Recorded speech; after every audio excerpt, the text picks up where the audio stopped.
दोस्तों, जैसा आप जानते हैं सोशल मीडिया पर लगातार हल्द्वानी का जो मसला है वो गरमाया हुआ है। लेकिन आज यहाँ की जो आवाम है कुछ सुकून से सोएगी। कुछ सुकून के पल उन्हें ज़रूर मिले हैं।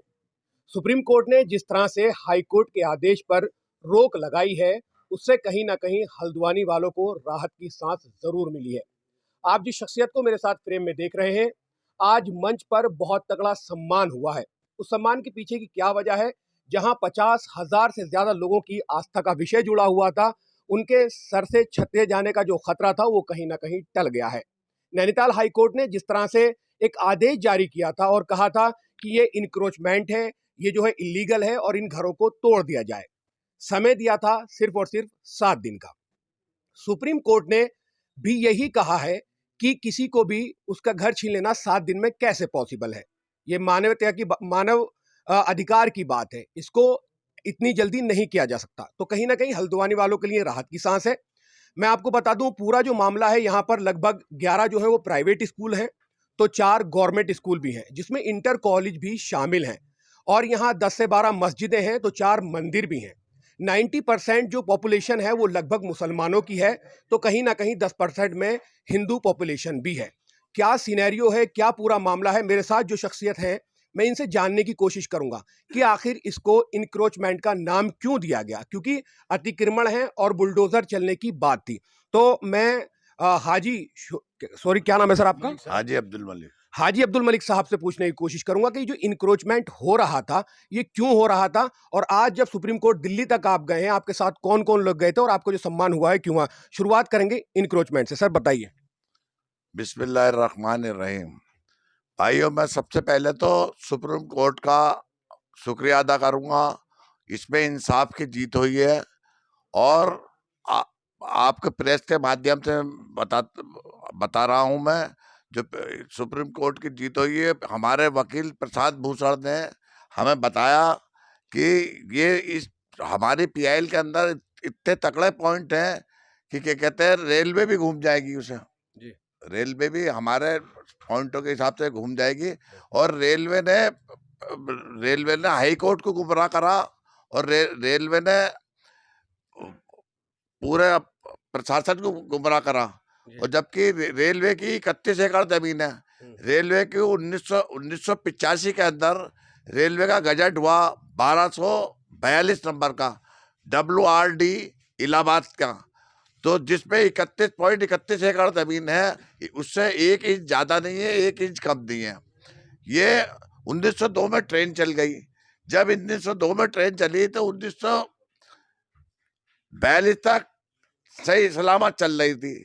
1942 के अंदर बाढ़ आती, ये नदी के किनारे पे है और नदी के किनारे पे ट्रेन है। इसमें 29 एकड़ जमीन 31 एकड़ में यूपी गवर्नमेंट ने दी और 1.5 एकड़ जमीन फॉरेस्ट ने ट्रांसफर करी थी।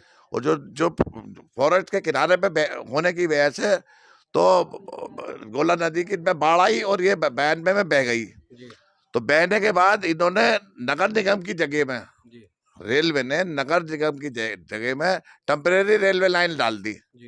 और टेम्परेरी रेलवे लाइन डाल के और ये उसे चलाने की कोशिश करी। इस बीच में इनकी अपनी पुरानी वाली लाइन ही सही हो गई। जब पुरानी रेलवे लाइन सही हो गई तो ये अपना चलते चले आए। जब इन्होंने 37 में रेलवे का नक्शा हुआ तो वो हुआ, तो इन्होंने उसमें भी 32 एकड़ 31 एकड़ जमीन रखी और गजट नंबर इतने में इतने, और 67 वाले में भी वही जमान करी। उसके बाद इन्हें कोई गजट नहीं हुआ।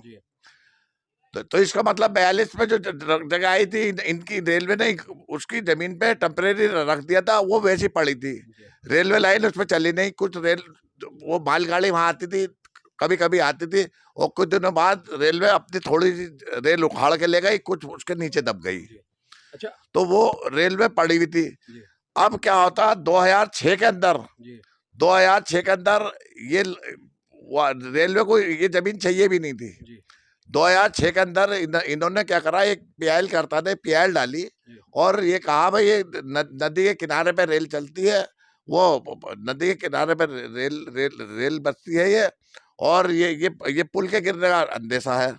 तो जब पुल के गिरने का अंदेशा है तो ये बुग्गी उग्गी वाले रेलवे कॉलोनी में रहते हैं। तो रेलवे कॉलोनी में रहते हैं, ये सो कह के उसने पीआईएल डाल दी। तो रेलवे ने अपना नहीं मांगा था, उसमें ये क्लेम करा था ये वो हमारी जमीन है, वो पीआईएल करता के ऊपर हाई कोर्ट ने ये ऑर्डर कर दिया। 2006 में भी हम स्टे लिया है, ये ऑर्डर उसने 2006 में करा था, लेकिन दिन नहीं दिए थे, 1 महीने में करना 2 महीने में, इस बीच में हम स्टे ला के दे दिया। सुप्रीम कोर्ट ने क्या, आप अपनी जमीन ना पाओ और इनके यदि चाहिए तो उसमें केस करो। तो जब हमारे केस चल रहे थे कोरोना काल में, इन्होंने एक तरफा केस फिर से कर दिया।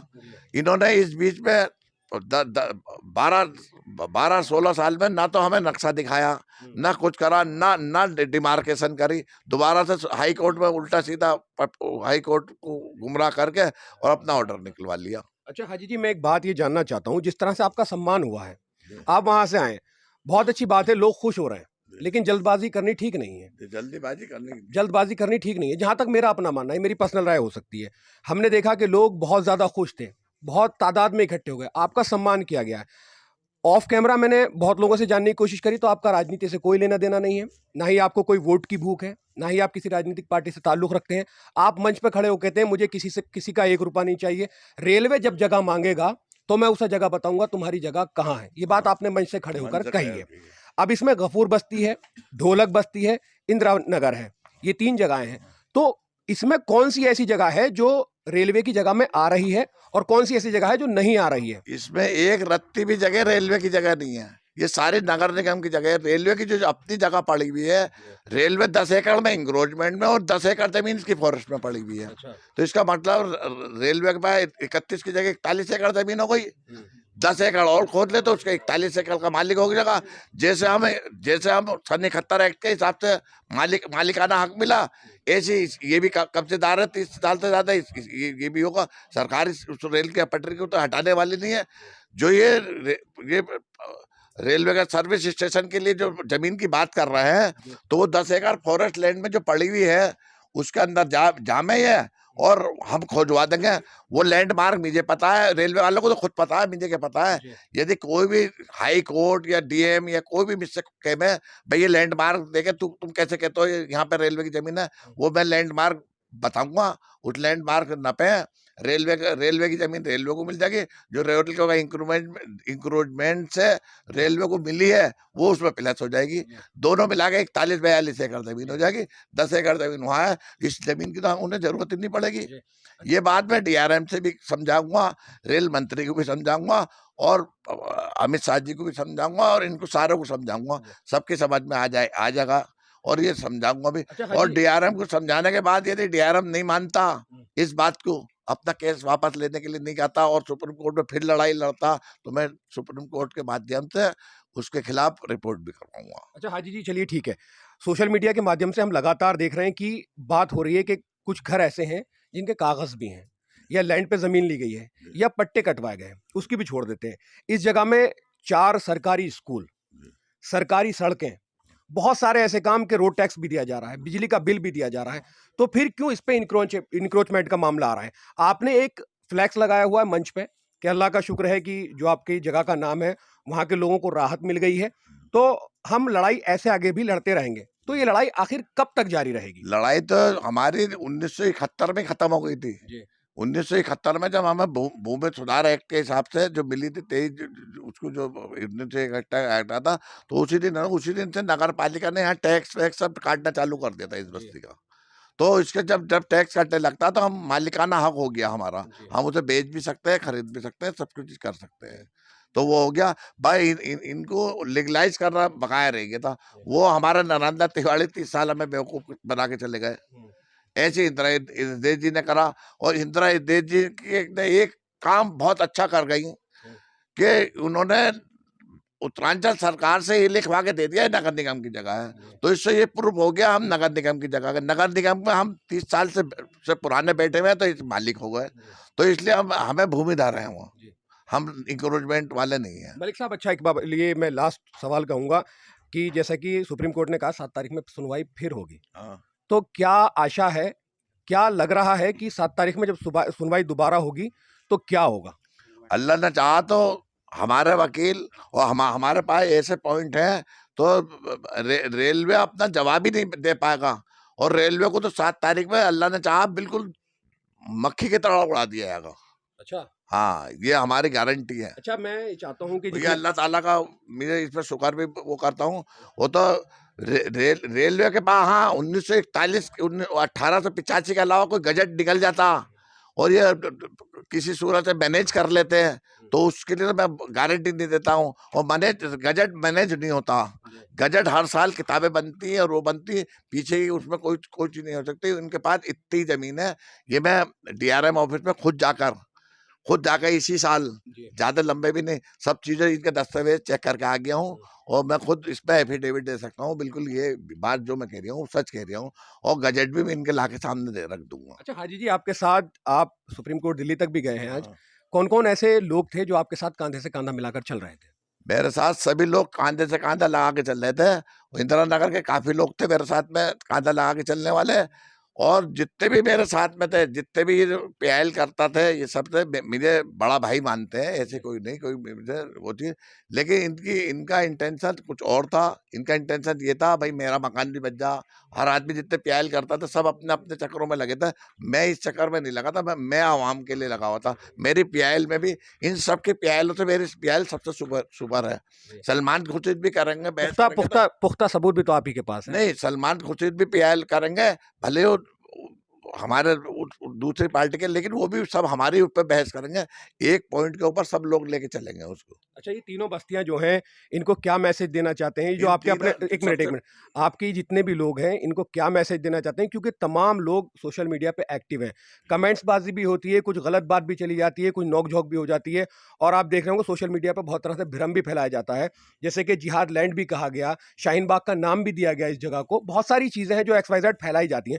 तो आपके जितने भी तमाम लोग हैं, इनको क्या मैसेज देना चाहते हैं आप? हम अपने पूरे आवाम को मैसेज देना चाहते हैं, ना तो हमें यहाँ हिंदू मुस्लिम करनी है, जी। ना वो करनी। यहाँ पे जितनी औरतें भी निकली थी, औरतें घर के अंदर 10 औरतें दुआ मांग सकती, रोड पे बैठ के 1000 मांग सकती, 10,000 मांग सकती। दुआ मांगने के लिए हमें बड़ी जगह चाहिए थी, हमें मजबूरी में रोडों पे आना पड़ा दुआ मांगने के लिए। ना तो हमने धरने दिए, ना कुछ दिया।